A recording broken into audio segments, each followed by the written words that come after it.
India market invest माइंडसेटे आपनादेर स्वागत। जा चैनल नतून एसेछेन तादेरके बलबो प्लिज चैनलटाके सबस्क्राइब करबेन, लाइक करबेन, बेल आइकनटा प्रेस करबेन, तार साथे अल बाटनटा प्रेस करबेन, नोटिफिकेशन संगे संगे आपनादेर काछे गिये पौঁছাবে।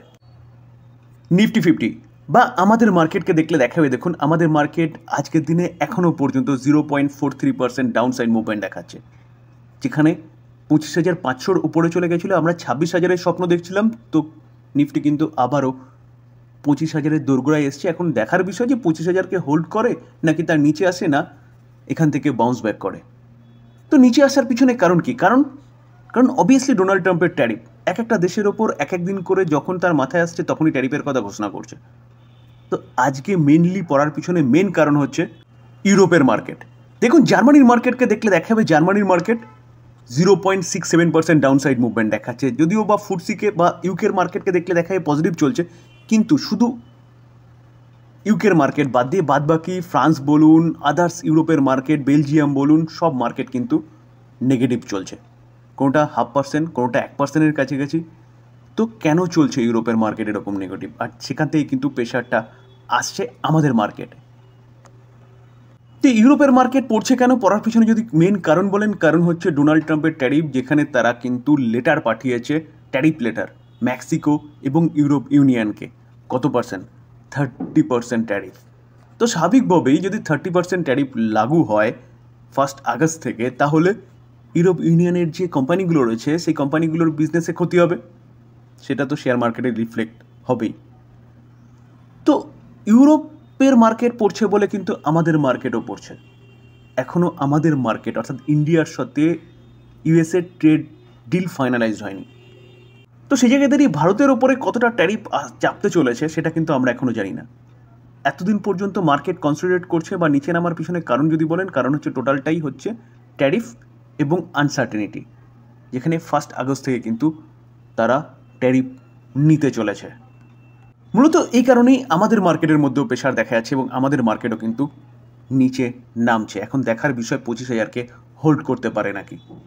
BSc, Bombay stock exchange. তো বোম্বে স্টক এক্সচেঞ্জকে দেখলে দেখা যাবে, দেখুন অনেক দিন পর কিন্তু এই কোম্পানিটা 3%-এর উপর একটা ভালো মুভমেন্ট দেখাচ্ছে, যেখানে একের পর এক খারাপ নিউজ কিন্তু এই কোম্পানিটাকে নিয়ে পাওয়া যাচ্ছিল। শুধু স্যার বিএসসি নয়, এমসিএক্সকেও দেখলে দেখা যাবে, এমসিএক্সও কিন্তু প্রায় 2.5% মতন একটা ভালো মুভমেন্ট দেখাচ্ছে এই মার্কেটে। তো স্যার কী ভালো নিউজ পাওয়া যাচ্ছে বা কী এমন নিউজ পাওয়া যাচ্ছে যার জন্য বিএসসি এবং এমসিএক্স দুটো এক্সচেঞ্জ আজকের দিনে ভালো পারফরমেন্স দেখাচ্ছে? তো বিএসসি বা এমসিএক্সকে নিয়ে প্রথম যে খারাপ নিউজ পাওয়া গেছিলো সেটা হচ্ছে gen street.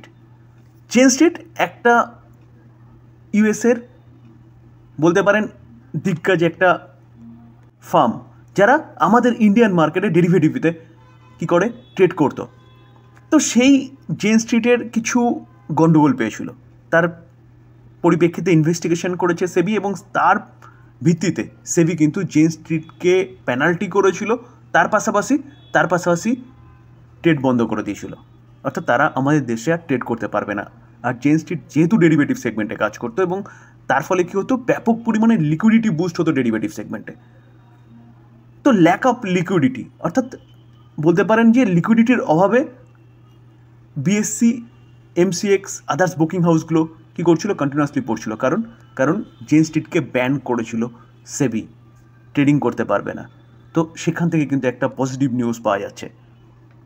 Back in the game, Jane Street deposit rupees কত, যেটা পেনাল্টি করা হয়েছিল 4,843.5 crore direct by SEBI, can trade again, অর্থাৎ তারা কি ট্রেড আবারও করতে পারবে, এরকম কিন্তু একটা সম্ভাবনা দেখা যাচ্ছে যে তারা ট্রেড করতে পারবে যেহেতু পেনাল্টি দিয়েছে।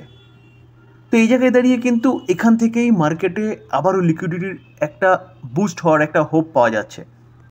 দেখুন স্যার, এই আর্টিকেল দেখলে দেখা যাবে global proprietary trading power house. কেন বলা হচ্ছে? কারণ প্রচুর পরিমাণে তারা কিন্তু ট্রেডিং করতো আমাদের ডেরিভেটিভ সেগমেন্টে, শুধু আমাদের নয় সারা ওয়ার্ল্ডেই করে এই ফার্মটা। তো Jane Street Group can restart trading in Indian equity market as it has complied with a key derivative from the Security Exchange Board of India. তো এই জায়গা থেকে কিন্তু একটা হোপ দেখা যাচ্ছে যে কি জেন স্ট্রিট আবারও ইন্ডিয়ান মার্কেটে ডেরিভেটিভ সেগমেন্টে কাজ করতে পারে। তো সেই জায়গা থেকে কিন্তু বিএসসি এবং এমসিএক্স আজকের দিনে ভালো মুভমেন্ট দেখানো শুরু করেছে। যদিও বা বিএসসির আরেকটাও ভয় রয়েছে, কীরকম? সেবি কিন্তু তৎপর ডেরিভেটিভ সেগমেন্টে যে 91% লোক টাকা হারাচ্ছে সেটাকে যে কোনো উপায়ে আটকানো। 2025 ফাইন্যান্সিয়াল ইয়ারে 91% লোক কিন্তু ডেরিভেটিভ সেগমেন্টে টাকা হারিয়েছে। তো সেই জায়গায় দাঁড়িয়ে হয়তো সেবি এইটাকে আরও শক্ত করার জন্যে অলরেডি একবার করেছে, যেখানে আমরা দেখেছি যে কি এক্সপায়ারি চেঞ্জেস করেছে, লট সাইজ বাড়িয়েছে, কন্ট্রাক্ট সাইজ বাড়িয়েছে। এত কিছু করেও কিন্তু ডেরিভেটিভ সেগমেন্টে মানুষের আকর্ষণকে আটকানো যাচ্ছে না, যার ফলে হয়তো আরও বড় কিছু পদক্ষেপ নিতে পারে। এবং বড় কিছু পদক্ষেপ নিলে কিন্তু এই কোম্পানিটা, যেটা exchange BSc Bombay stock exchange, সেই এক্সচেঞ্জের অবশ্যই বিজনেস কমবে।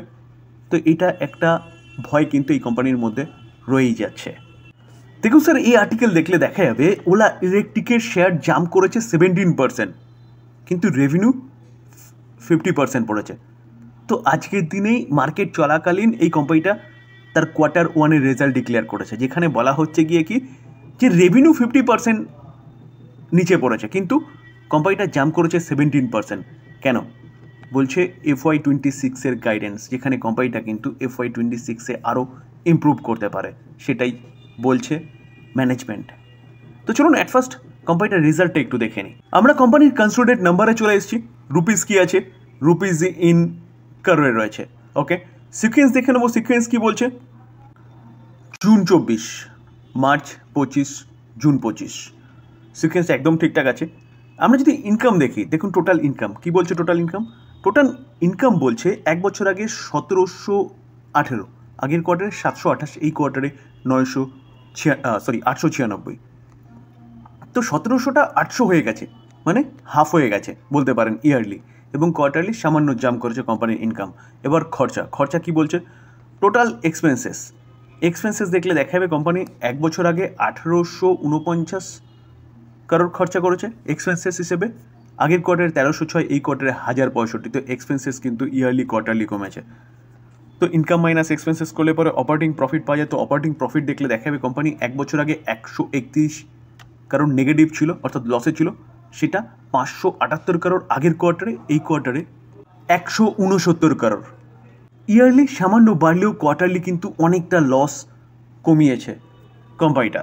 সব ধরনের অ্যাডজাস্টমেন্টের পরে লস অফ দ্য পিরিয়ড দেখলে দেখা যাবে। দেখুন লস অফ দ্য পিরিয়ড কি বলছে? এক বছর আগে 347, আগের কোয়ার্টারে 870, এই কোয়ার্টারে 428। তো 347 লসটা 428 হয়েছে, সামান্য বেড়েছে। কিন্তু কোয়ার্টারলি দেখলে দেখা যাবে লস কিন্তু হাফ হয়েছে, অনেকটাই কমিয়েছে। রেজাল্ট যে বিশাল ফাটাফাটি হয়েছে বা সুপার হিট হয়েছে এরকম ব্যাপার নয়। তাহলে কোম্পানিটা 17% কেন ভালো মুভমেন্ট দেখাচ্ছে? দেখানোর পিছনে কারণ হচ্ছে গিয়ে কি ম্যানেজমেন্ট বলছে ফাইন্যান্সিয়াল ইয়ার 2026 পর্যন্ত কোম্পানিটা কিন্তু তার ফোরকাস্ট রেখেছে যে আরও ভালো ইমপ্রুভমেন্ট করবে কোম্পানির বিজনেস এবং প্রফিটেবিলিটি, রেভিনিউ। সে ডিসক্লেমার দিয়ে রাখি, এই ভিডিওতে যেসব কোম্পানিগুলো নিয়ে আলোচনা করলাম সেসব কোম্পানিগুলোর সম্বন্ধে নিউজ পাওয়া যাচ্ছে, সেগুলোই আপনাদের সামনে তুলে ধরার চেষ্টা করলাম মাত্র। তো এটাকে কেউ প্লিজ বাই রেকমেন্ডেশন হিসেবে নেবেন না। বাই করার আগে নিজে ভালো মতন অ্যানালাইসিস করবেন, তারপরে বাই করবেন, বা আপনি আপনার ফাইন্যান্সিয়াল অ্যাডভাইজারের সাথে কথা বলে নিয়ে তারপর বাই করবেন। থ্যাংক ইউ, ভালো থাকবেন।